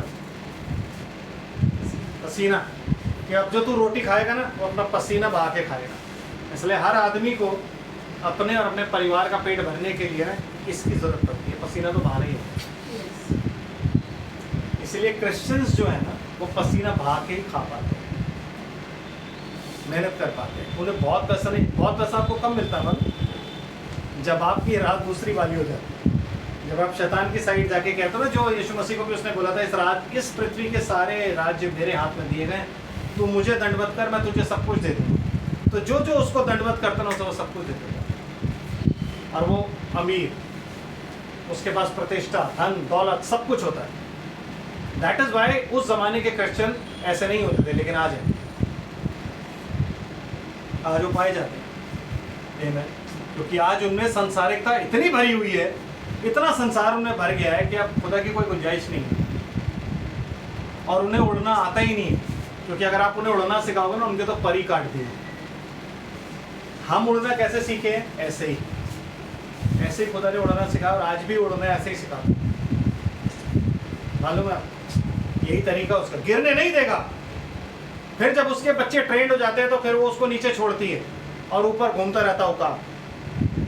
जब वो देखता है दूर से तूफान आ रहा है तो फिर वो एक आवाज़ लगाता है बच्चों को, बस बच्चे उसकी आवाज़ सुनते हैं कि मम्मी आ रही है नीचे, हमें जाना है क्योंकि तूफान आ रहा है। फिर वो अपने पंखों पर उठाकर उनको ऊपर लेता है, क्योंकि इतनी स्पीड से वो नहीं उड़ सकते क्योंकि वो छोटे हैं। पता है आपको अपना मेट कैसे चुनता है उकाब? कभी पढ़ा? जो मादा उकाब होती है, जो फीमेल उकाब होती है, वो क्या करती है, एक छोटा सा तिनका उसको ऊपर ले जाती है, बहुत ऊपर, और जो मेल होता है वो उसके साथ साथ होता है, और वो तिनका बहुत ऊपर ले जाके छोड़ देती है। वो तिनका उसको हवा में पकड़ना होता है, और वो तिनका आप अपनी आंखों से नहीं देख सकते, वो सिर्फ उकाब ही देख सकता है, इतना पतला तिनका होता है। अगर वो तिनका उसने पकड़ लिया और पकड़ के उसके पास ले आया, 3 बार करती है, अगर उसने 3 बार वो पकड़ लिया और पकड़ के उसके पास ले आया तो वो उसका पति होगा, वरना नहीं। Yes, justification, sanctification, baptism of holy ghost. Brother, आप और मैं आज की डेट के उकाब। यस, इसलिए परमेश्वर का आत्मा आज जब उतरा तो उसने इसके सारे राज खोल दिए, हर चीज़ हमें बता दी। आज हम वो लोग हैं कि जब हमें लगता है हम पुराने हो गए ना, तो हम चुपचाप जाके बैठ जाते हैं, और उसके बाद जब वापस आते हैं तो अगले 40 साल के लिए उड़ते हुए आ रहे हैं, और लोगों में देखिए तो भाई नया हो गया यार। यही मैं आज हम वो हैं जो अपने बच्चों को जब ट्रेन करते हैं तो अपने बच्चों को ट्रेन करने के लिए मुसीबतों में छोड़ देते हैं। तो हमारी ट्रीटमेंट वो ट्रीटमेंट ये नहीं बच्चे को कुछ मत बोलो, ये आज की ट्रीटमेंट है। यस, ये आज की ट्रीटमेंट है। मेरे भी इन लॉज ये कहते थे नहीं नहीं बच्चों को कुछ नहीं कहना चाहिए, बच्चों को छोड़ दो। मैंने कहा मेरी बाइबल मुझे कहती है कि जो बाप अपने बेटे पर छड़ी नहीं उठाता वो उसका दुश्मन होता है। यस, वो दोस्त जो आपके चाटा मार के आपको गलत काम करने से रोके उस भाई से अच्छा है जो भाई उस काम में आपका साथ दे रहा है। ये बाइबल कहती है। तो ये ट्रीटमेंट कहाँ रहा? Brother you know God is someone who loves you so much. वो इतना प्यार करता है कि कहता है जिसको मैं प्यार करता हूँ उसको ताड़ना और रुलाना देता हूँ। तो अगर राह पर में नहीं देते हैं ना, तो इसका मतलब है कि हम लोग खुदा की राह पर नहीं चल रहे, क्योंकि बच्चों को सीधा सिर्फ एक आपकी और मेरी हमारी माँ तो कपड़े धोने के डंडे से पेलती थी हमें दोनों भाइयों को। यस, हमारी माँ हमें मारती नहीं थी, मारते पापा ही थे हमेशा। पापा जब काम से आते थे तो उनकी आंखें देख के हमें डर लगता था। वो साइकिल की घंटी बजाते थे, हम छत पे से कूद के नीचे आते थे, सीढ़ियाँ उतर के नहीं, कूद के, और किताबें लेके बैठ जाते थे दोनों। लेकिन माँ हमें कभी कभार पकड़ती, और जब वो पकड़ती थी ना तो उसके हाथ में होता था कपड़े धोने का डंडा। आपने देखा थापी जिसे बोलते हैं, थापी होती थी उसके हाथ। यस, और वो थापी फिर ये नहीं देखती थी कि कहाँ पड़ रही है, पढ़े चले जा रही है, और हम उस दिन सोचते थे आज क्या होगा भाई, आज क्या हो गया, निशान डाल देती थी वो हमारे मार के।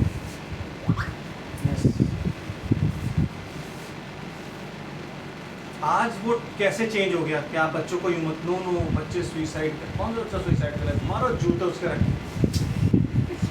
अभी भी मैंने रील्स देखता हूँ उसमें जो पुरानी माएँ हैं और बच्ची उनके पास आके लड़की कहती है मम्मी, लड़का आता है कहता है मामा आज मैं बहुत डिप्रेस्ड फील कर रहा हूँ, आई फील लाइक दिस। वो उठाती है चप्पल मारती है रख के उसके, कहती है डिप्रेशन। ये कहाँ से आ गया डिप्रेशन? डू यू अंडरस्टैंड मैं क्या कह रहा हूँ? हम तो स्कूल तक में पिटे हैं टीचरों के सामने, जहाँ टीचर ने बोला ऐसा ये कहते हैं पढ़, वहीं सामने पड़ जाता था। आज तो हम कर नहीं सकते बिकॉज बच्चों के भी अपने अधिकार हैं। हमारा तो भाई कोई भी अधिकार नहीं रहा कभी, नहीं भाई कोई अधिकार नहीं रहा, सच बता रहा हूँ, हमारा कोई अधिकार नहीं। आज ये हम लोगों की अपनी एक मेंटालिटी है, बाइबल की मेंटालिटी ये है कि अपने बच्चे को सुधारने के लिए सिर्फ पिटाई चाहिए होती है, छड़ी। इसलिए फेसबुक पे कई बार मैं नोट करता हूँ कि सबसे खतरनाक बैरिकेड कौन सा होता है, जब माँ पीछे छड़ी लेके खड़ी है और सामने से बच्चे आ रहे हैं। वो सबसे खतरनाक हथियार इस दुनिया का माँ की चप्पल होती है। वैसे मुझे बोलना तो नहीं चाहिए, लेकिन मैं आपके सामने शेयर करूँ। संजय दत्त से पूछा कि आपकी मम्मी आपको मारती थी? कहता मारती थी, कहता वो तो जगह भी नहीं देखती थी, चप्पल जो सैंडल नोकीली भी पहनी हुई हील वाली वहीं से फेंक के मार देती थी वो। और हम कह रहे हैं ब्रदर्स, यस, आज की डेट के बच्चे क्यों बिगड़े हैं? क्योंकि माँ बाप उन्हें मारते नहीं। फिर जवानों के बच्चे क्या होते हैं? बचपन में अगर लगाया तो रसीद दी होते हैं। यस, मैं बहुत रसीदता था, लेकिन क्या होता था जब नानी के घर जाती थी ना तब उसको ना यहाँ नहीं मारना, तो शी ऑलवेज न्यू कि यहाँ पे प्रोटेक्शन है मेरे पास।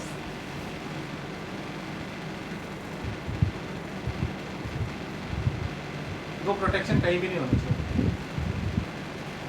एक विश्वासी को कभी ये पता नहीं होना चाहिए कि वहाँ प्रोटेक्शन है।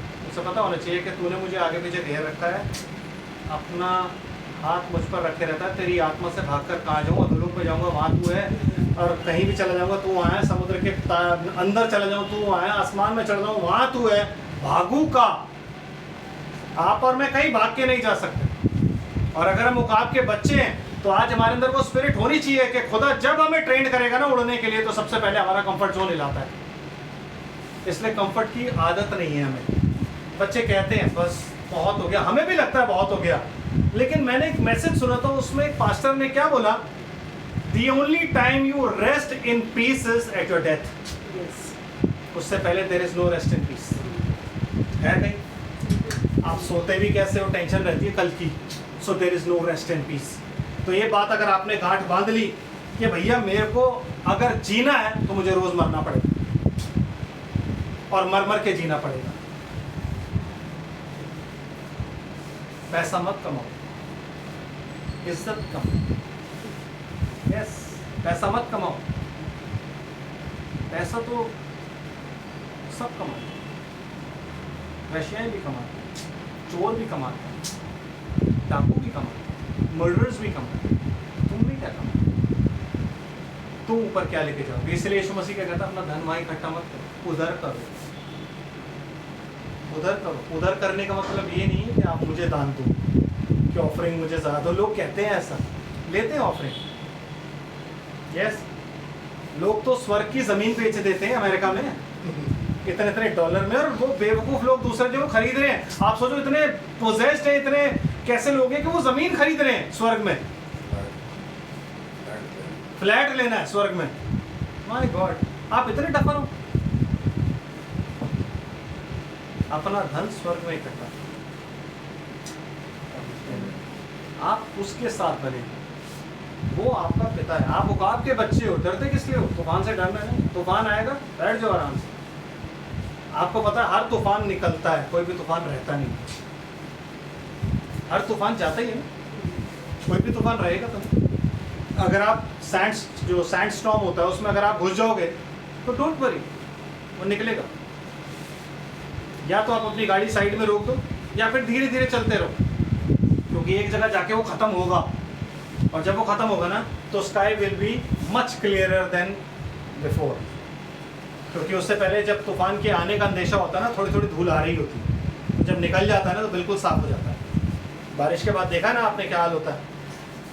आप आपके बच्चे हो, इस युग में देखने से मत डरो, इस बाइबल को पढ़ने से मत डरो। आत्मा आज भी है, और सबसे ज़्यादा तो आज है ब्रदर। आज जो एक आपको मोस्ट इंपॉर्टेंट चीज़ देखनी है वो है 7 थंडर्स, जो कि यहाँ लिखे ही नहीं है। तो अगर आप इस बाइबल की बाकी बातों पर विश्वास नहीं करोगे, अगर आपको उड़ना नहीं आएगा, अगर आप सूरज की ओर देख के उड़ नहीं पाओगे, तो आप क्या कर सकते हो? आप कुछ भी नहीं कर सकते। आत्मा मरा नहीं, लेकिन आत्मा जाने वाला है, आत्मा अभी पाएगा। कुछ समय रह गया है ब्रदर, कुछ समय, और कुछ समय के बाद आप और मैं ही रह जाएंगे इस पृथ्वी पर, आत्मा निकल जाएगी। उस समय से पहले आप उस आत्मा को रिसीव करो, उड़ना सीखो मेरे भाई बहन, उड़ना सीखो। सिचुएशंस से डरो मत, सिचुएशंस को कंट्रोल करो। क्यों? क्योंकि आपका बाप स्वर्ग और पृथ्वी का मालिक है। So control the situations. कोई भी सिचुएशन आपको कंट्रोल नहीं। आप किसकी औलाद हो? क्रिएटर की औलाद हो। इसलिए कभी भी अपने मन में बुरा मत सोचो, क्योंकि जब आप बुरा सोचते हो ना तो वो हो जाता है। परमेश्वर ने भी पहले सोचा था कि ऐसे ऐसे पृथ्वी होगी, सब कुछ जो कुछ उसने सोचा वो सब हो गया, और आप उसी के बच्चे हो। तो ऑलवेज थिंक पॉजिटिव, क्योंकि आपका खुदा पॉजिटिव है, नेगेटिव नहीं है। नेगेटिव कौन है? शैतान। वो आपको बताता है, पता है तूने ना ये काम किया था, तेरा ये काम नहीं बना, मैं बता, क्योंकि तूने ये गलती करी, तूने वो गलती करी। उसको सिर्फ इतना बोलो, भाई ऐसा है, मैंने गलती मांगनी माफी, तू जा, वो मेरे और खुदा के बीच का मामला, मैं अपने आप निपटा दूंगा, तू जा। एंड जस्ट बी पॉजिटिव कि खुदा आपकी मदद जरूर करेगा। Control the situations, control your life. हर चीज़ का कंट्रोल अपने हाथ में लो, अपने खुदा के हाथ में लो, तब वो आपको सब कुछ देगा। आत्मा गया नहीं ब्रदर, 2000 साल से आत्मा यही था, आज भी है, लेकिन वो आत्मा अपना उन्हीं को देता है जिनसे वो प्यार है। जैसे आप अपनी कोई भी कीमती चीज़ किसी को भी नहीं दे देते ना, वो भी नहीं देगा। गिफ्ट वो सबको दे देगा, जिस जिसको गिफ्ट चाहिए वो दे देगा, बांट देगा, कहेगा गिफ्ट ले जाओ। लेकिन आत्मा उन्हीं को देगा जो उन्हें पता है कि जिसको वो जानता है कि इसको मैंने अपने पास बुलाना है, उसको अपनी आत्मा देगा। भले ही उसको गिफ्ट नहीं देगा, लेकिन क्या देगा उसको? आत्मा। तो ये है जेंटाइल डिस्पेंसेशन, जिसमें जैसे जैसे शैतान ने अपना फॉर्म चेंज किया और लोगों को डिसीव किया, वैसे वैसे ही परमेश्वर के आत्मा ने भी अपने एट्रीब्यूट को चेंज करके लोगों को समझाया और दिखाया। यहाँ से आगे जो आत्मा है वो जेंटाइल लैंड पे से चला जाएगा, लेकिन इजराइल में होगा क्योंकि छपाई वहाँ चलेगी। हम कोशिश करेंगे कि बुधवार को हम वो जानें और उसके बाद हम इस सील ऑफ होली पोस्ट को ख़त्म करके आगे बढ़ें जैसे प्रभु अगुवाई करें। प्रभु आप सबको आशीष और बरकत दे। आइए हम लोग प्रार्थना करें। स्वर्ग और पृथ्वी के मालिक, तेरा कोटि कोटि धन्यवाद करते हैं तेरी सारी आशीष और बरकतों के लिए मेरे परमेश्वर। हम तेरे चरणों में हैं और बहुतायत से धन्यवाद करते हैं प्रभु कि तूने मेरे पिता परमेश्वर अपनी आत्मा के उन तमाम एट्रीब्यूट्स को हमें दिखाया, बताया, समझाया। कि खुदावंद लोग आज के युग में ये कहते हैं प्रभु कि तेरा आत्मा नहीं है प्रभु, वो उस टाइम की बात थी प्रभु, लेकिन पिता तूने हमें बताया कि आत्मा आज भी कार्य करता है और उन युगों में भी आत्मा यही था प्रभु, लेकिन उसकी फॉर्म चेंज थी, उसकी सर्विस चेंज थी, उसके एट्रीब्यूट चेंज थे प्रभु जी, अलग अलग थे मेरे। तेरे ही हाथों में सब कुछ सुपुर्द करते हैं। जो कुछ हमने सीखा है आज प्रभु जी, आज के युग के लिए, हमारे युग के लिए प्रभु, उन बातों को प्रभु जी हम गहराई से समझे, जाने और पिता अपना वचन, तेरा वचन हमारे जीवनों में घर करें, हमारे हृदय की पट्टियों पर लिखें और हम प्रभु तुझ में बढ़ते चलाते। सब बातों के लिए तेरा कोटि कोटि धन्यवाद करते, सब कुछ तुझे समर्पित करते। खुदावंद इस वचन के पढ़े और सुने जाने पर आशीष हो, और जब प्रभु जी हम इसकी जुगाली करें तो मेरे पिता परमेश्वर जो भी न्यूट्रिएंट्स इस रोटी में पाए जाते हैं वो न्यूट्रिएंट्स हमारी बॉडी में जाएं और प्रभु हमें ताकत दें।